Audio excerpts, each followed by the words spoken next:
Des centaines de Cubains sont descendus montrer leur soutien au pouvoir castriste au lendemain de manifestations antigouvernementales inédites sur l'île.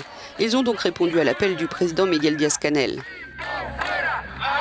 Mais peu habitués à voir des émeutes dans les rues de l'île et encore moins à voir la police utiliser des matraques, des gaz lacrymogènes ou tirer des coups de feu en l'air, les Cubains étaient encore sous le choc aujourd'hui. Ce qui se passe n'est bon pour personne, vous comprenez. Nous devons tous nous battre pour la paix. C'est de ça que nous avons besoin.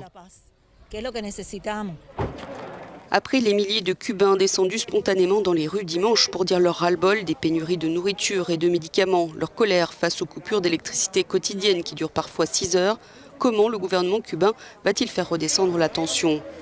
Même dans les manifestations pro-gouvernementales, des arrestations ont eu lieu. Ce Cubain interpelle le président sous couvert d'anonymat.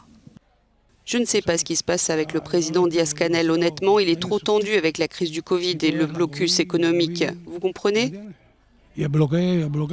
Mais vous n'êtes jamais venu me voir quand vous êtes descendu dans les rues.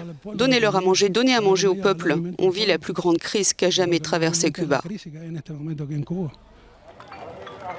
Si le gouvernement castriste avance que les États-Unis sont à l'œuvre derrière ce soulèvement inédit et que Washington doit lever les sanctions économiques, il semble difficile de calmer les esprits de Cubains qui ont faim.